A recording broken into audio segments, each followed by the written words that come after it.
Welcome to Peninsula Seniors Out and About. Today we're at the Western Museum of Flight in Torrance for one of their celebrity lectures. Let's go see what Cindy has for us today.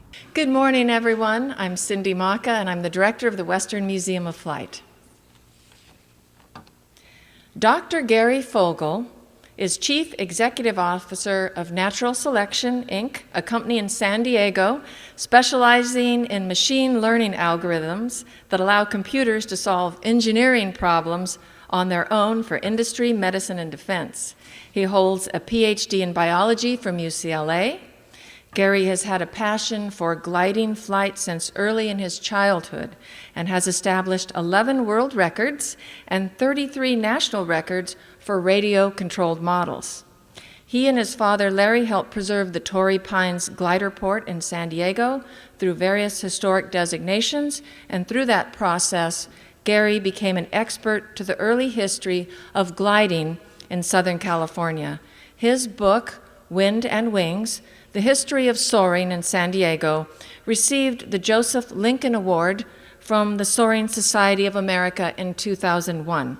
And he is currently working on a co-authored biography of America's first glider pilot, John J. Montgomery, of which we have a replica in our museum.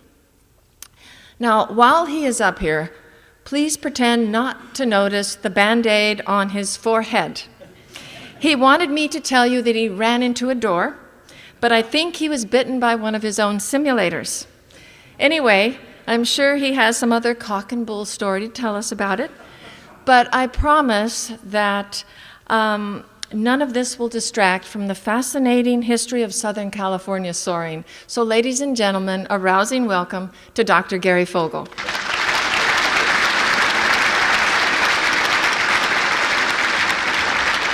Thank you, Cindy. I think I'll just wear the hat. No excuses. But I appreciate the opportunity to be here with you today at the Western Museum of Flight. It's an honor and a privilege. I appreciate it.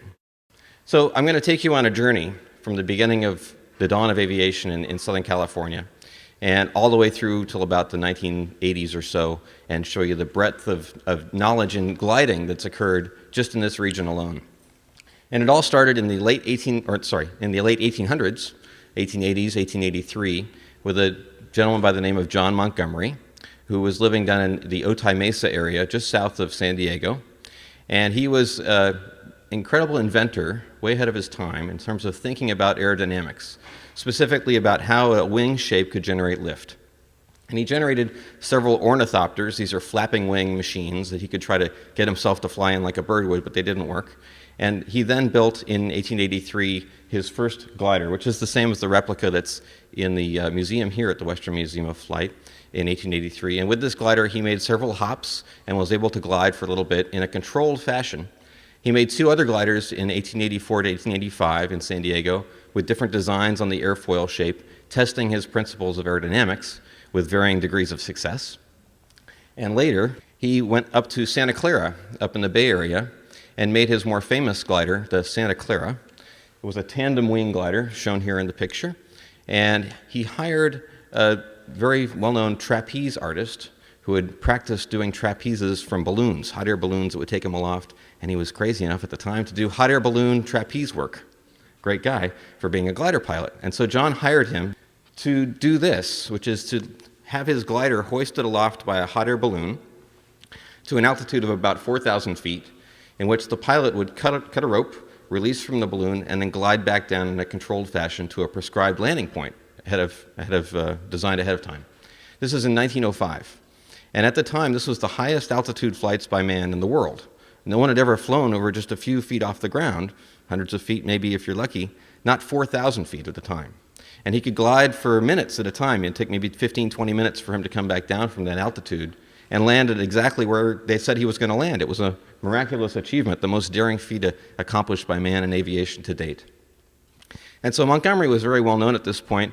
Unfortunately, his aeronaut, Daniel Maloney, passed away in a glider accident with the Santa Clara in 1905, and John Montgomery actually also passed away in a glider accident in 1911 in the San Jose area. But they were trying to push the envelope of the design of these gliders, having airplanes that could fly at incredible altitudes with no motor necessary. At the same time, in 1909 about, There was a gentleman named Octave Chanute in the Illinois area who was designing his own hang gliders. These were biplane hang gliders, as pictured here, and he would run and kind of glide down a dune and then haul the glider back up again and glide down the dune again and keep practicing that way. And this sort of glider was published in Popular Mechanics as an article about how to build your own glider. And at the time, in 1910, when this was published, a lot of high school-aged boys decided this was their thing. And they set off to build these kind of gliders in their garages all around America. And that happened here in Southern California as well. So I did a lot of research on this period, looking at the old journals in aeronautics and popular mechanics at this time. It turned out there was one contest held here in Los Angeles by the Aero Club of Los Angeles, and it was an aeronautical show for the public to come and see aviation in 1909. And there were 6 people that entered gliders, mainly high school-aged boys. One of them was a gentleman by the name of Edgar Smith. You can see him with his triple-deckered biplane glider pictured here. Now, Edgar did some amazing things at this contest, but I want to just read this passage to you because it's so incredibly important. Edgar Smith came in first with his 3-decker glider. A tow line was attached to an automobile, and he attempted to cut loose and glide after attaining the proper speed. So he's being towed behind a car with a rope, right, with his 3-decker glider hanging on. Great difficulty was experienced owing to the limited space and to the fact that the stadium was surrounded by a brick wall. On one occasion, he rose 10 feet in the air. On another trial, he was towed 75 feet free of the ground. And for 25 feet of that distance, he was free of the pole of the automobile. This won him the Leonard Cup. He won the first place prize because for 25 feet, he flew without the auto towing him. That was the level of 1909 gliding. This was incredible.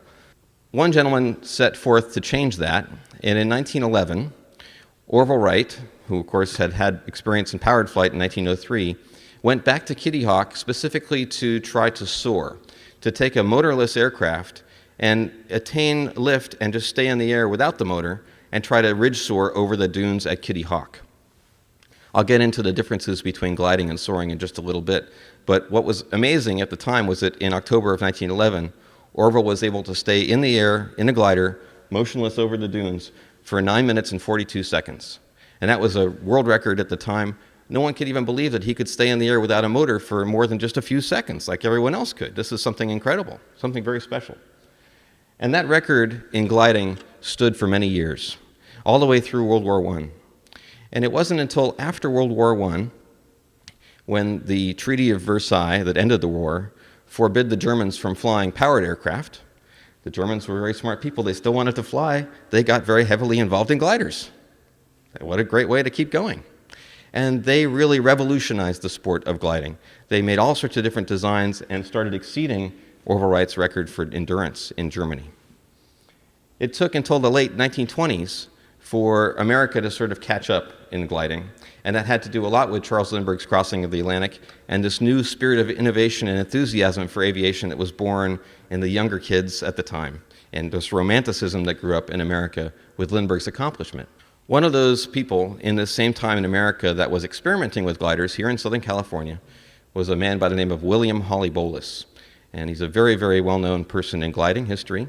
Grew up in the San Fernando Valley and made 15 of his own glider designs, starting off with very crude hang glider type designs, but then getting them more refined over time, more aerodynamic and more efficient. And he was so good at making these sorts of designs that in 1927 he was hired by Ryan Aircraft to be the superintendent of construction on the Spirit of St. Louis.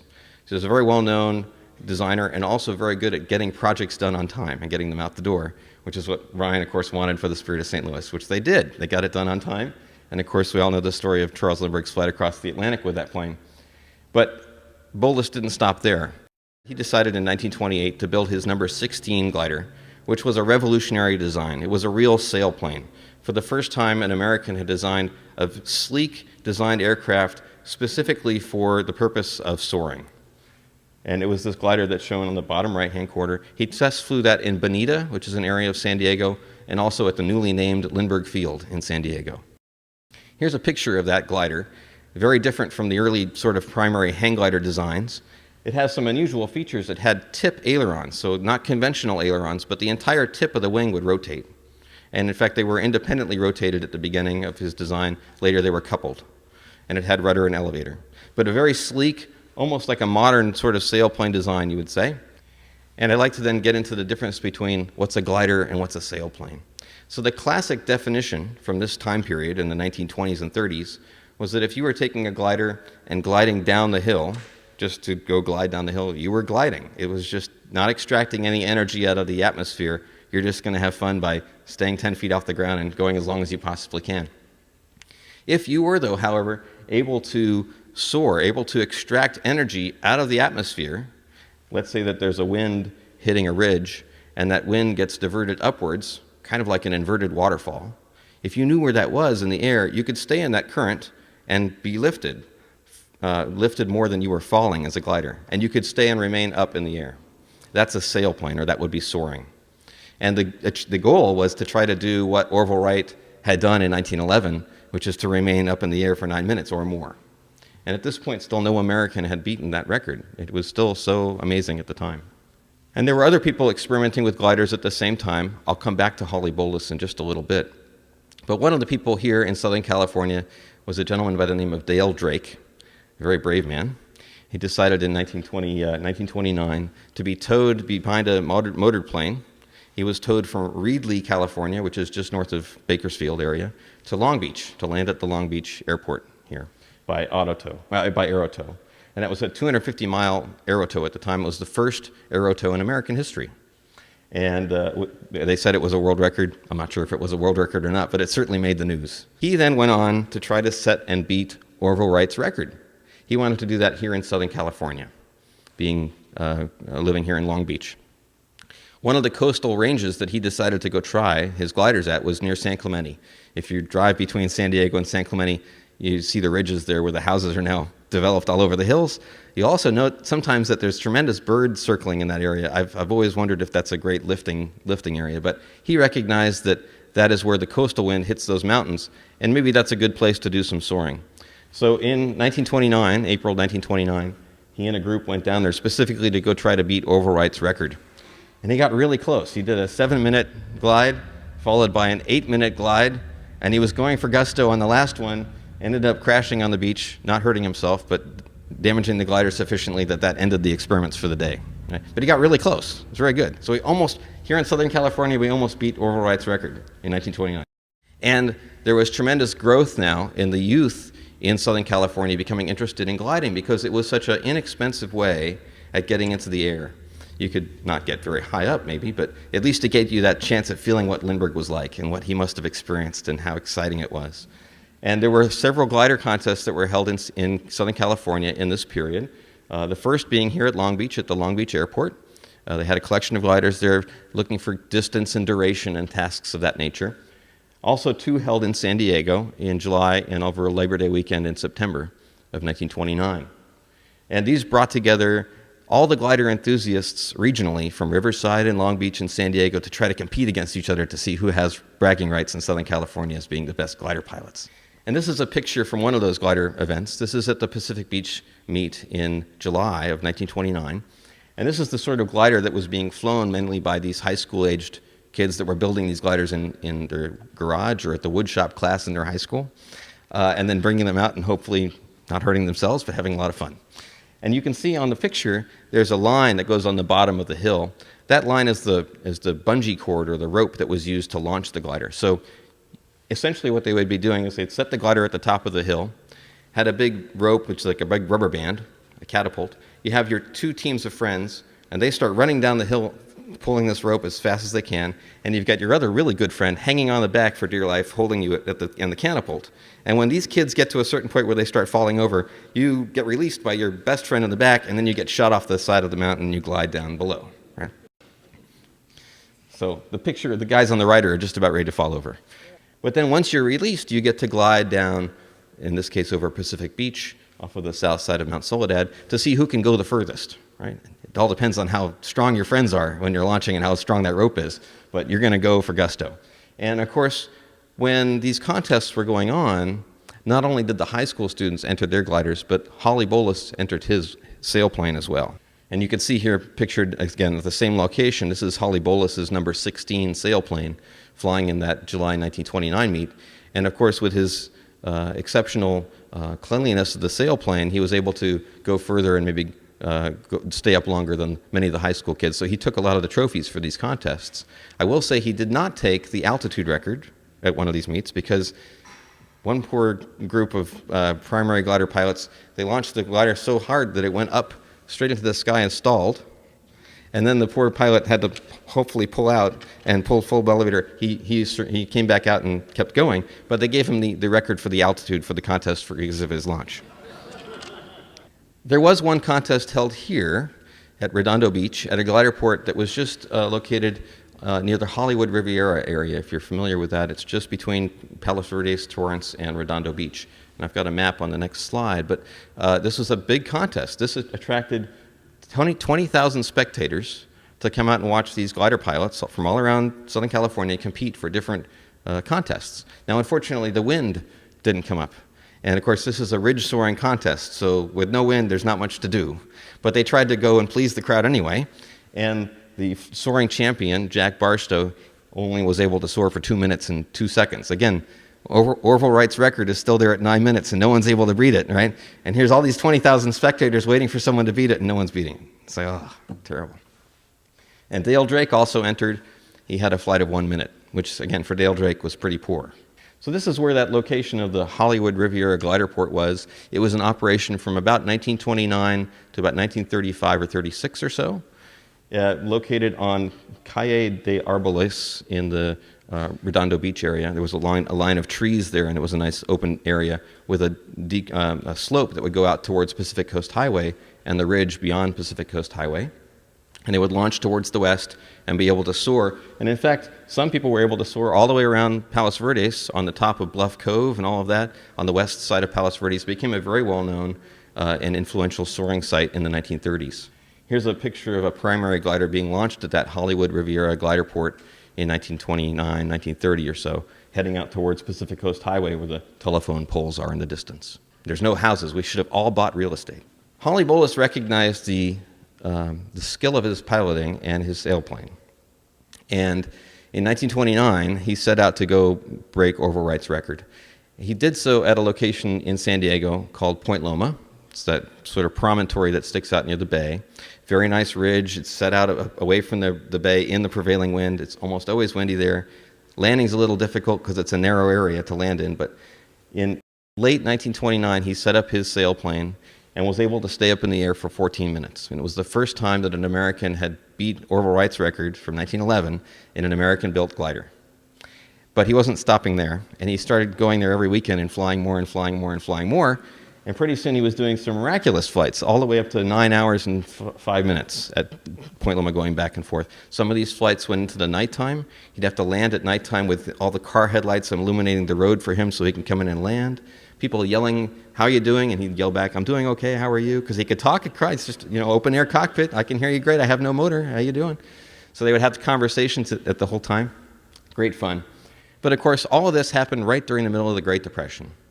And that was a tremendously terrible time for people, and having the time and expertise to go out and have fun on the weekends rather than try to think about how am I going to make my money this weekend to survive was a difficulty. Yet when Bolus was making these sorts of records, they made national news, especially going up into the hours of soaring. New York Times, Chicago Tribune, LA Times, it was a big story that a gentleman was able to stay in the air without a motor for hours. That was remarkable. One of the people that actually read those news reports was Charles Lindbergh. I should mention before, just so you're aware, in San Diego, where these locations are, on the right-hand side of the slide, I have the bottom arrow is Otay Mesa, where John Montgomery was experimenting with gliders in the 1880s. You can see Point Loma also mentioned on the right-hand slide. And then I'll mention two other locations coming up. One is Mount Soledad in La Jolla, and also the Tory Pines glider port, which is north of that area. So upon reading all these great achievements by that superintendent of construction that built that Spirit of St. Louis plane I flew across the Atlantic, he knew Holly Bolus well. He said, "Well, I know Holly, that's great. Let's go out to San Diego and see what this gliding stuff's all about, because I think that's fabulous." And so he and Ann Lindbergh came out to San Diego in 1930, specifically to take glider instruction from Holly Bolus and learn all about this sailplane stuff. And in January of 1930, Lindbergh was launched in a sailplane, a Bullis sailplane, over the coast of Point Loma, learned how to fly. And Anne Lindbergh also took instruction in a glider. Now, she was instructed first in a primary glider, like the type I've showed you, at Lindbergh Field, being towed behind a car so that she could kind of get the feel of the airplane. And then later that afternoon, she was launched in a sailplane off the top of Mount Soledad, only with just a few hours of instruction. Brave woman. And then later, in February, Charles Lindbergh was launched off of that same mountain, Mount Soledad, recognized that the cliffs just north of Mount Soledad, where the Tory Pines area are, have this nice abrupt cliff that might have some lifting area.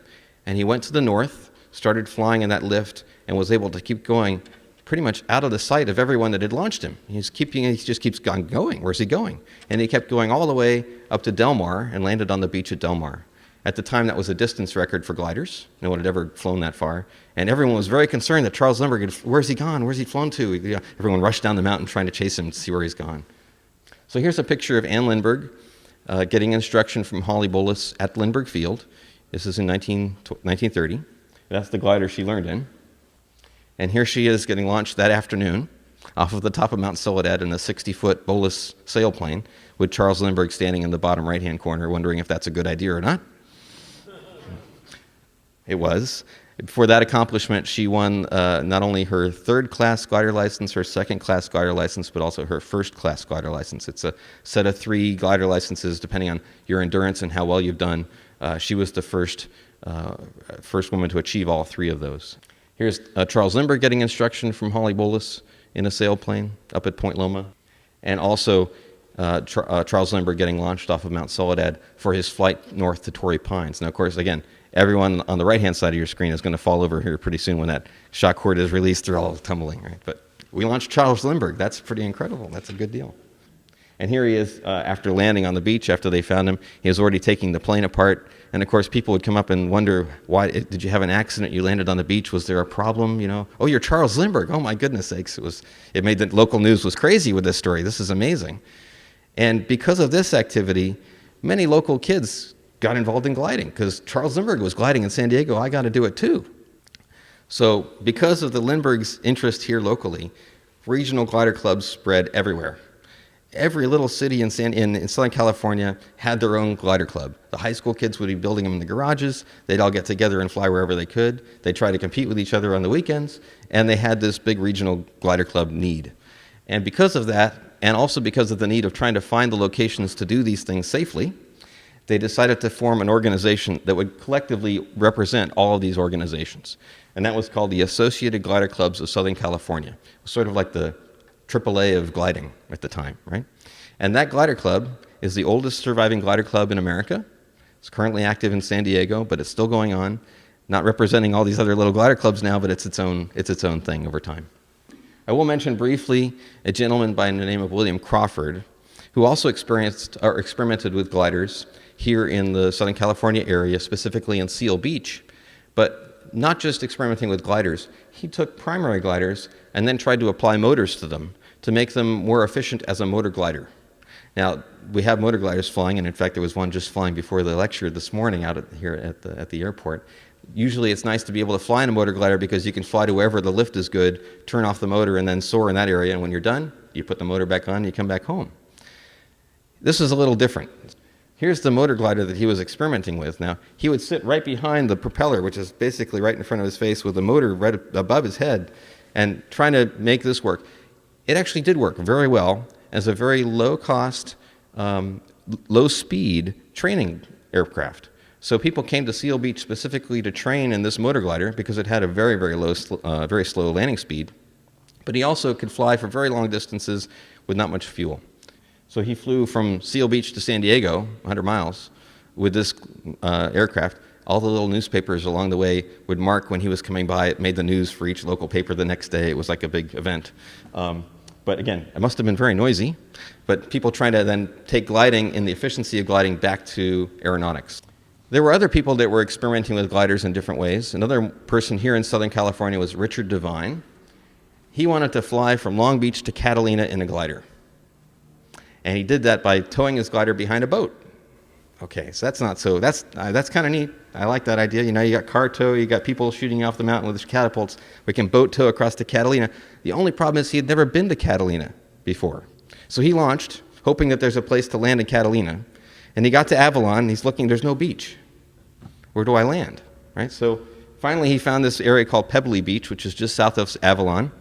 Cut the rope. He landed at Avalon in a little tiny area with a brick wall, another brick wall. At the other end, he barely missed the brick wall and was able to land. But he also had brought along his fox terrier as a accompanying co-pilot on this flight. So this is a picture of him. And if you look very carefully, he's got a dog in his lap, right? So this is the dog that went along for the ride. This is the spirit of aviation in this period of time. The question was what kind of coating or fabric was on the glider. Usually they were constructed of steel tube and then covered with like a fabric on the outside. It's a very lightweight construction, perhaps not as solid as a motored plane would have been at the time, but still just trying to keep it as very lightweight as possible. So as I mentioned, kids all across Southern California thought this was the best thing that had ever come along. Lindberghs flying in gliders, I got to fly in gliders too. They convinced woodshop instructors all around Southern California to start building gliders in the woodshop class instead of building chairs, because we can go fly them afterwards, and that's a lot more fun. So this is a picture of the San Diego High School class in 1933 flying their replica Bola sailplane near Point Loma. And the idea would be that the woodshop instructor would help them teach them how to build a glider. They'd all take the glider out. The woodshop instructor would take the first flight, prove that it's airworthy. Okay, kids, it's yours. Go have fun. That's it. No other instruction needed. Just go have fun, right? So they go for the weekends, and I'd love if that would still happen today. Can't do that today, but that would be fun. So a lot of kids got involved in aviation here locally with their first starts in gliding. And those same students went looking for places to fly all around Southern California. If it was a hill that faced the prevailing wind, whether it be Palos Verdes, Redondo Beach, Manhattan Beach, or Tory Pines, they were trying to fly there because that was their lifting place. That was the place to get the energy out of the wind. One of those places was Tory Pines, and the San Diego High School students started flying there in the early 1930s by first parking their cars near the beach and towing their gliders with the car on the beach, releasing and then flying back and forth on the cliffs, and then landing back down on the beach again. That was from 1930 to about 1935. And the fishermen were not very happy with these high school kids driving their Model Ts on the beach with all the lines and not a good idea. So one gentleman came from the East Coast. He'd already had experience in gliding. His name was Woody Brown. He found these kids flying gliders on the beach. He said, why don't you just start from the top and we'll launch off the top? Everyone was afraid of this kind of sheer cliff, but he was the first to go show that you could go launch off the cliff and it would be fine. And he and the kids then started settling on where the right location would be that would be best on this cliff. And that's basically how the location of the Tory Pines glider port was formed in the 1930s. Many of the other students that were at that time started training, getting much better at their gliding proficiency. And by 1938, there were so many kids out there flying that the mayor of San Diego dedicated this glider port to the youth of California. I don't know how American dedicated it to the youth of California, but he did. So here's a picture from 1936 or so of a primary glider. This is a two-place, so you got the instructor in the back and the student up in the front. This is David Robertson in the back and Mary Wind up in front, who was a student at San Diego High School. And they would go up with the car tow, get instruction, and land back down on the beach. This was a popular tool for instruction at the time. It looks very similar to this model that I have on the right-hand side, which we can talk about later. Two other gentlemen, I mentioned Woody Brown, who's pictured on the right. Another gentleman was John Robinson, who was a San Diego High School graduate. He was very, very good at welding, exceptional at welding. And he would weld these steel tube-framed gliders in his garage on the weekends, and then they'd go test fly them at Tory Pines, and he'd make a new one, and he'd test fly it, make a new one, and test fly it. He made a whole series of these gliders and became exceedingly proficient at gliding and also at designing. So here's a picture out of the cockpit of one of those sailplanes in 1937. If you're familiar with San Diego, this is looking south towards La Jolla with the Scripps Pier pictured on the right-hand side in the water there below it. The surroundings is the same, except there's a lot more houses these days. And here's a picture of the glider port. Again, in the middle picture is the glider port from 1937 looking east, and above is the glider port today, or close to today, looking in the same east direction. There's a main runway that goes away from the picture and across diagonal runway that was also used. It's still used today. And in 1940, the glider port was growing. They would have regular contests at the glider port. The interesting thing about this photo, though, is that a lot of these planes are still Holly Bolus's designs. So he kept going and designing better and better gliders. People would buy them as a kit, build them in their house, in their garage, take them out to Tory Pines and enjoy them on the weekends. And because San Diego was this hotbed of aeronautics with Ryan and Consolidated and all the companies that were there doing aeronautics, each of those companies had their own glider club and would come out to Tory Pines and soar on the weekends as well. So it was quite a hotbed of activity. And again, here's John Robinson pictured with the Zenonia sailplane, which was at its time the best sailplane in America. It had a glide ratio of 30-1. So for every 30 feet forward, it would drop 1 foot down, which was an incredibly low or shallow glide ratio relative to something like a primary glider or some other types of gliders that were around at the time. This was so efficient, and the Tory Pines glider port was such a small little landing area that they had to invent air brakes, or spoilers, to help get this plane into the landing area. And from what I've been able to research, this is the first plane in America to have made the use of spoilers for that purpose. And now we see spoilers on 767s and all the rest of it. From what I can tell, this is the first plane to have ever used that. Here he is, soaring over the cliffs at Tory Pines.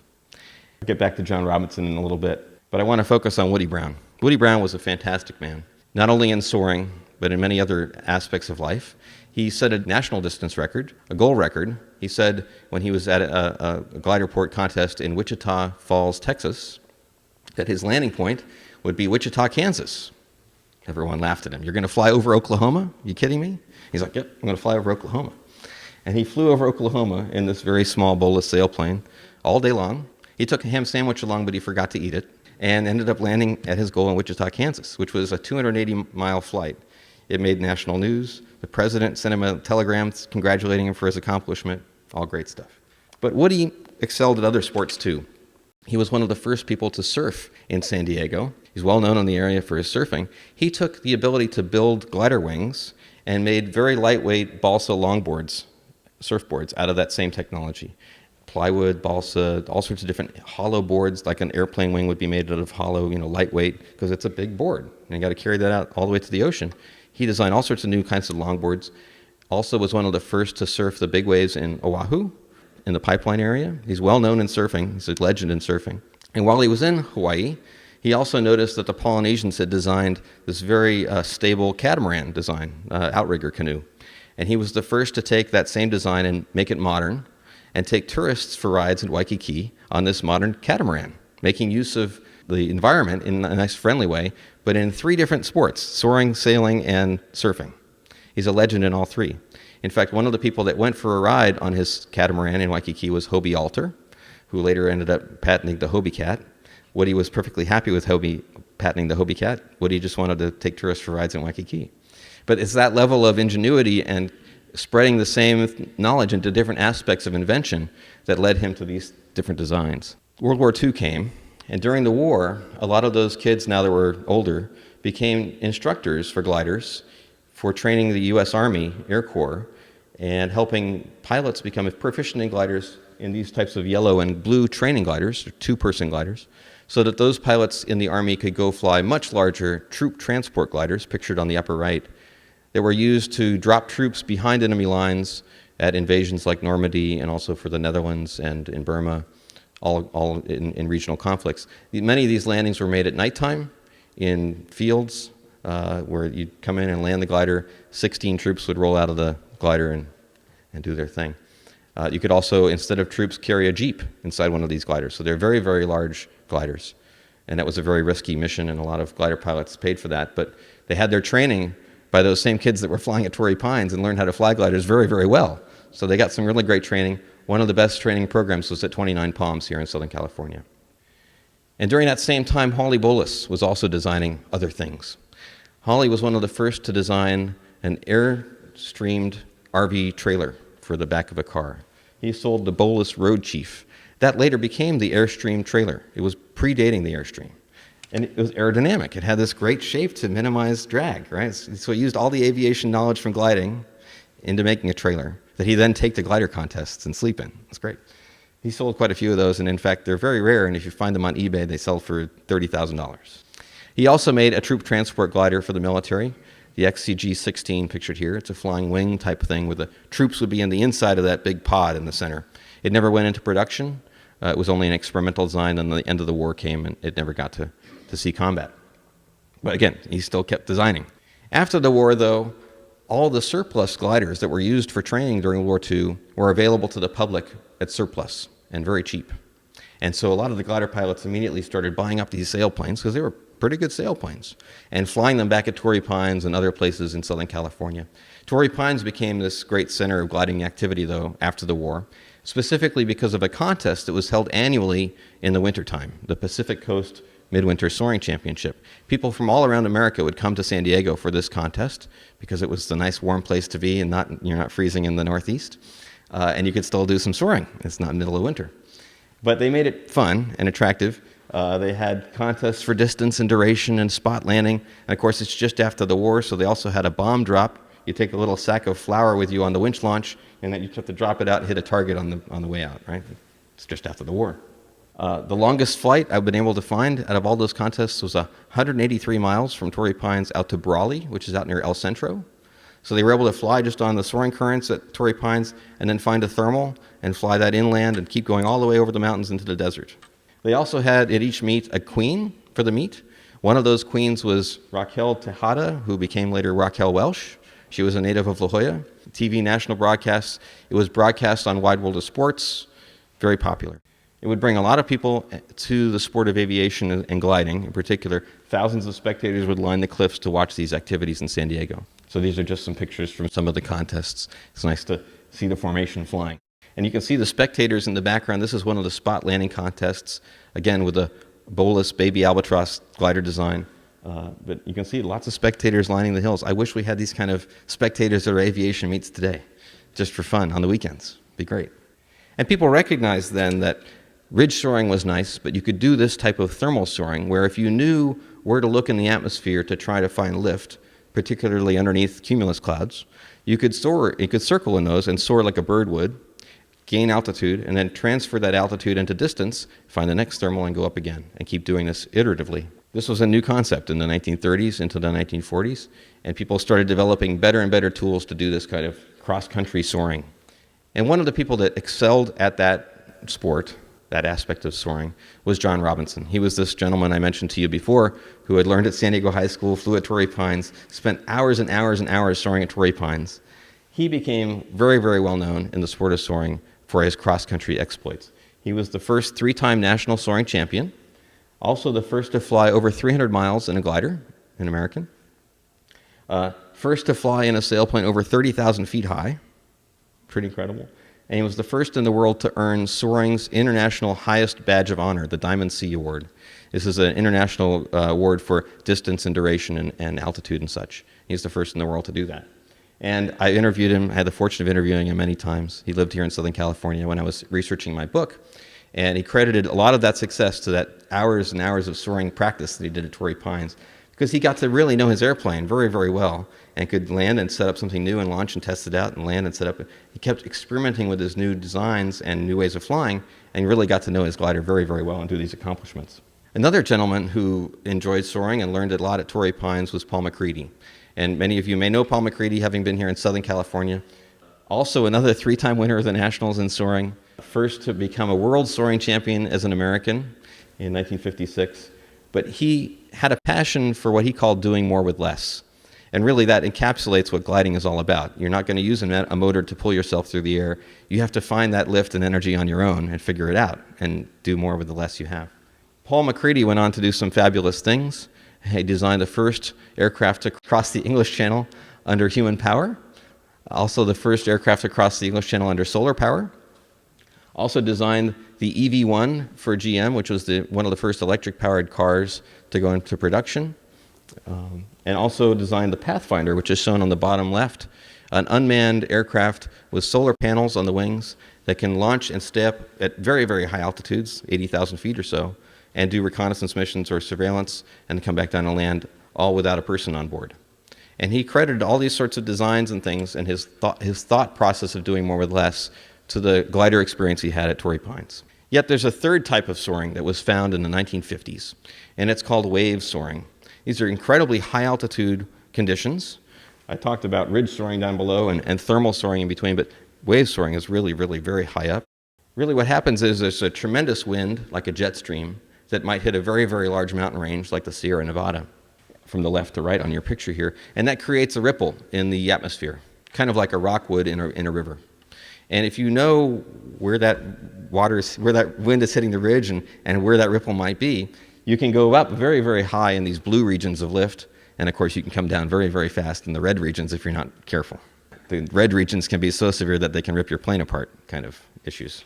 But a group of people from Southern California, namely John Robinson and Paul McCready and others that were here at Southern California, along with a team from UCLA, set off to experiment in the Bishop area near the Sierra Nevada to see if they could map out this Sierra wave condition and understand it better for clear air turbulence problems. Because if you're a powered pilot flying at high altitude with maybe passengers and you start getting buffeted by these conditions, you want to actually understand what's going on. So they went up in gliders to very, very high altitudes, explored the wave, understood the wave for atmospheric science. And then, of course, some of those same people and some of their friends set off to set altitude records with sailplanes in those conditions because they recognized you could go much higher in a wave than you could in a thermal. And so Bill Evans from San Diego set an altitude record of 42,000 feet in a sailplane over Bishop. And then Paul Bickel, who was at NASA at Edwards, set a record in a Schweitzer glider like the one pictured here at 46,000 feet. And those records stood for many, many, many years. I've talked a lot about manned sailplanes, but I want to mention three other aspects of gliding that have occurred in Southern California, where Southern California has been a mecca of those sports. One of those is radio-controlled soaring. So in the 1950s, the radio transmitter technology became small enough where people at Ryan Aircraft and Consolidated and these other aeronautical companies decided they could put that technology, amateur radio technology, into model airplanes and fly them just like the real sailplanes would and experiment with that. These controls were very, remedial. You'd maybe just have rudder control. Elevator would be preset, and you'd only be able to turn the rudder fully to the left or fully to the right, and you'd have to deal with that. That would be the very early controls. But in 1956, a gentleman by the name of Dr. Bob Chase set an endurance record for model soaring at Tory Pines by flying 8 hours and 24 minutes. It was the first time in the world anyone had ever flown a model airplane for over 8 hours. And that mark of 8 hours is now a continual level of achievement in model soaring today. You can get a badge of achievement if you do an 8-hour flight. The first time that was done was here in Southern California. Over time, the technology and the construction ability allowed modelers to model those sailplanes in a more realistic fashion, like I have shown here, where the radio technology can fit in these planes. You can't see it, but it's there, and I can fly it, and it looks just like the real one over time. And many of the local radio-controlled enthusiasts have excelled because of the local conditions being so good. We have great sun, we have prevailing wind in the afternoon. Pretty much every day we can go have fun and fly. They got so good that they're now competing at national and world contests on a regular basis and doing very well. I want to mention one local person, a gentleman by the name of Mark Smith, who grew up here, flew at Rancho Palos Verdes off the coast near Bluff Cove with his father, Rod. Mark, in the 1970s, became very proficient at model airplanes. Unfortunately, he passed away last week. But he also designed this sailplane, which was a radio-controlled model of a seagull. You can see here flying. This is at Tory Pines. And this is the model that was used in the movie Jonathan Livingston's Seagull. They couldn't get the real birds to do the rolls that they wanted to do. So they hired Mark to do the rolls at Tory Pines and film it, and then put that in the movie. So all the aerobatics you see in that movie were done by models made out of foam that looked just like seagulls. And of course, with these models, you can experiment with all sorts of odd designs that you would never really want to hop in, maybe, and try them out and see how they go first, and then make modifications and use it as a sort of practice outdoor wind tunnel, if you will, of design testing. And so here's some different designs that people have tried. A flying disc that has elevator and aileron control, but interesting designs. It's easy to do and fun. And of course, there are other people in this community that specifically wish to model their sailplane counterparts at smaller scale, maybe quarter scale or 1/3 scale, and do that with great proficiency. And so here's a club that I'm the president of. It's called the Tory Pines Scale Soaring Society in San Diego. And we have one member on the upper left, Carl Gwartney, who was a World War II glider pilot. He flew a troop transport glider just like the one that's pictured. He made a model of. He flew that in the war in Netherlands, and still continues to enjoy model sailplanes as his way of enjoying that sport still. And I had the really great fortune of experimenting myself with model design. So there was a design of a sailplane it was designed in 1981 by a man named John McMasters. And it's pictured here on the upper right. It was a futuristic sailplane, a flying wing, very sleek, and it was designed for the year 2001. Now, back in 1981, 2001 sure seemed like a long way away. It was futuristic stuff, Star Trek. And of course, I'd always remember this in my mind when I was growing up. When I went to UCLA, I had the good fortune of meeting a man named Chris Silva, who was doing his master's degree in aeronautics. And I showed him this, and I said, Chris, we're almost to 2001. It'd be really nice to build a model of this and show that it could really fly. He said, I love flying wings. Let's do this. This is going to be fun. So he and his father, Sereno, set off to build a 1/5 scale model that we could go fly with radio control and see if it would work. And it was made out of foam, cut the foam, made it out of fiberglass, put fiberglass on the top just like you're going to build a surfboard. But all we had was the picture here and a 3-view when we started off. It was supposed to be a very large model. The wingspan of the 1/5 scale model is a 5-meter wingspan, so it's much bigger than this yellow plane pictured here. It's a very large model. Sure enough, we went out to Tehachapi, to a very remote location. I didn't want to hurt anyone, and I didn't want to feel bad if someone saw us crash. And we threw it off, and sure enough, it flew great. We did a lot of testing in the computer beforehand to evaluate what it would be like to fly, to find out where the center of gravity should be on this flying wing, since it was such a weird design. Did flight simulator testing. I became proficient at flying it in the flight simulator before we ever flew it for real. Sure enough, when we flew it for real, it flew a lot like it did in the flight simulator, which was really good. And we flew for many different flights. And then I had the good fortune of trying to go track down John McMasters to tell him we had succeeded. It turned out he was a technical fellow at Boeing up in Seattle. So I called him on the phone. I said, John, you don't know me. I'm Gary Fogel, but we built a model of the Altostratus, and we've shown that it flew. And this was in the year 2001. And he was very pleased. He said, I'm flying down to San Diego. I got to see it. So he flew down to San Diego. This was him pictured in the middle with the model. And we built a second model with better wings and flew that. And I also had the good fortune of speaking with people in Washington, D.C. about this project. And they were so interested in it being an example of how you can prototype projects of this nature at low cost. It was about $300 of material with the transmitter and everything. It was very low cost. And show that this could work, that they accepted it as a donation to the Smithsonian. So it's currently at the Uvar Hazy Center in Washington, D.C. on display as an example of prototyping. Great. I love that kind of story. Also, Southern California became a mecca of hang gliding in the 1970s, when that sport had a rebirth because of the different designs that had come along in the time between 1900 and 1909 and modern day. And people recognized, of course, that because Tory Pines was recognized as a great spot for real sailplanes and also model sailplanes, that it ought to be good for hang gliders.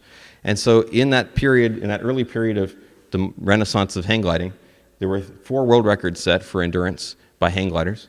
The first hour flight, first 2-hour flight, first 3-hour flight, and a 3-minute and 45-second flight, all at Tory Pines. And it became a mecca of hang gliding early on. It's also become a mecca of a newer sport called paragliding, where you have I'll show you a picture of it, but it's a flexible wing, like a parachute, but it's designed like an airfoil. And you can soar with that. You can pack it up when you're done in your backpack and go walk and go back to work.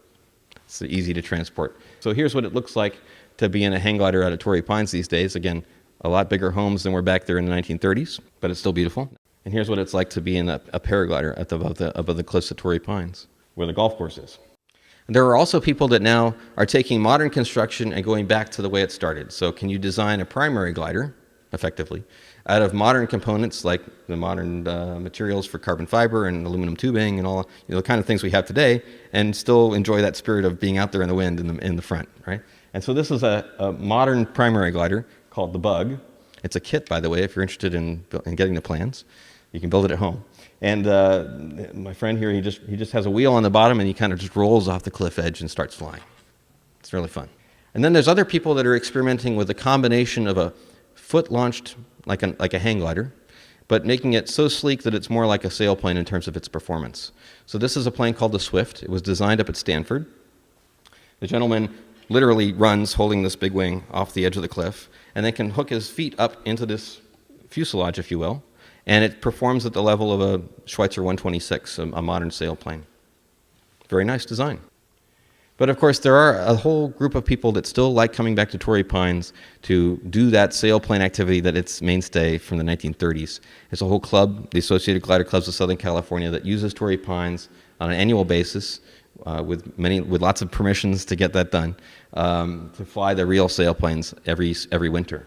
And they use a winch to hoist the gliders in the air just like they did after World War II. Here's a picture of the winch launch.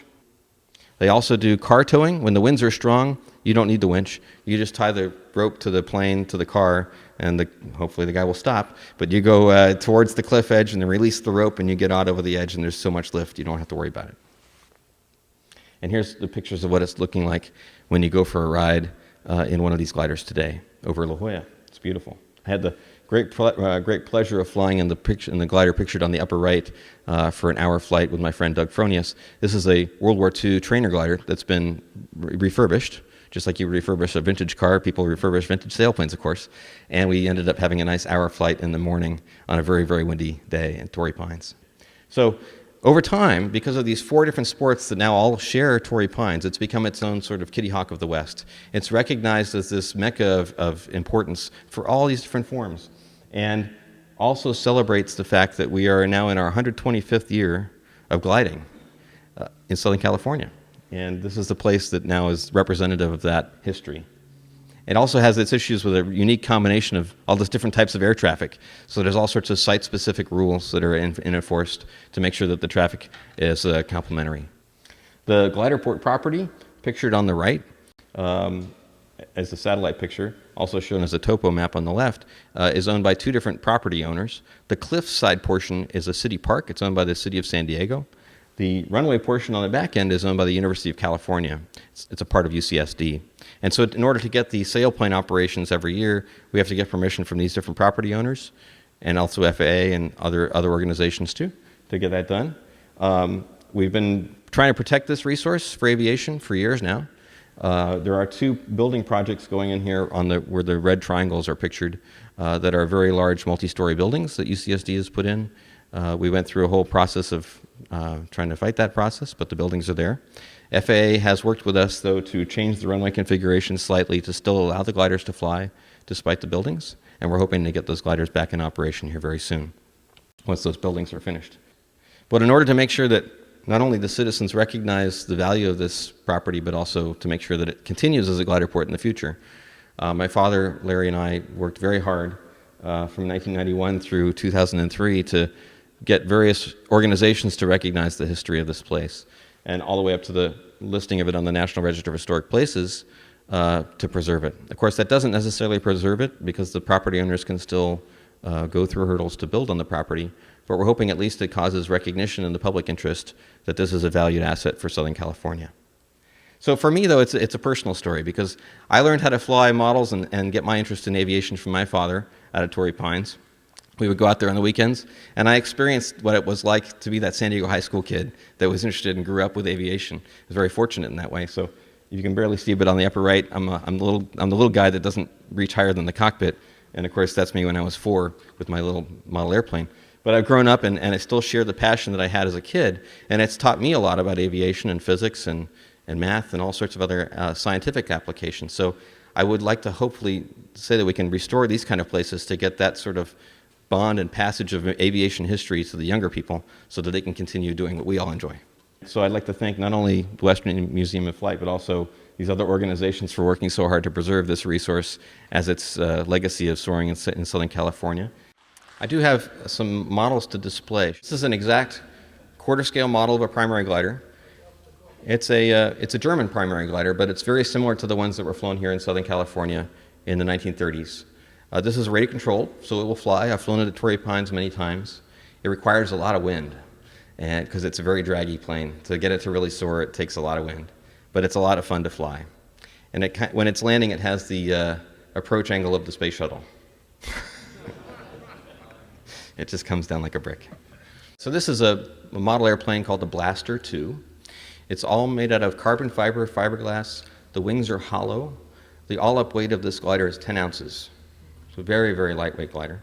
And the idea is for this sailplane, you launch it by the wingtip. There's a little peg on the left wing. Since I'm right-handed, I use that peg on my right-hand side, and I literally spin like I'm going to throw a discus.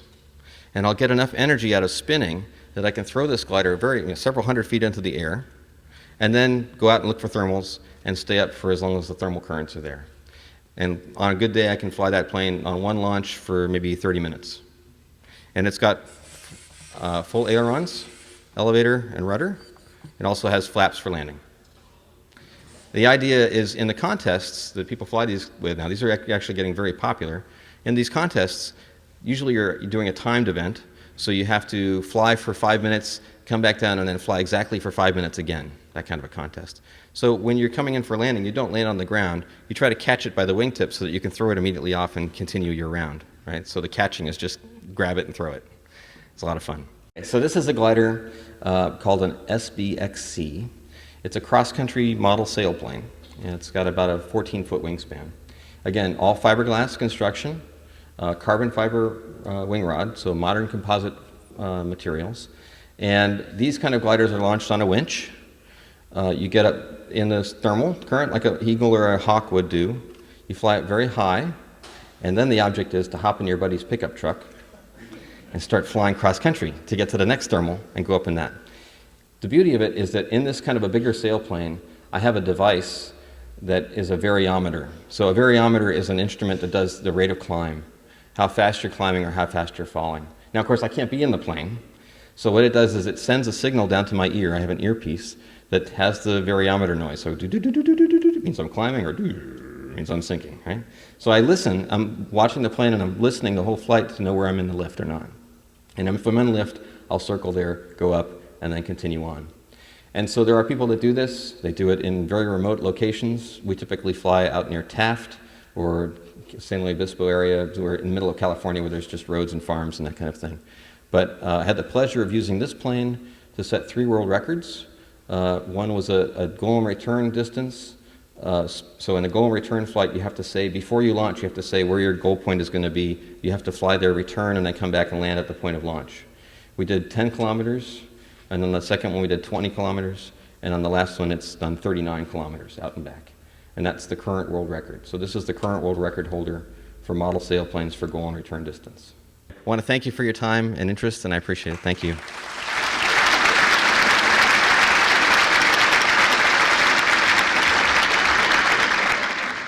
Thank you for watching Peninsula Seniors Out and About here at the Western Museum of Flight in Torrance. I'm Betty Wheaton. I'll see you next time.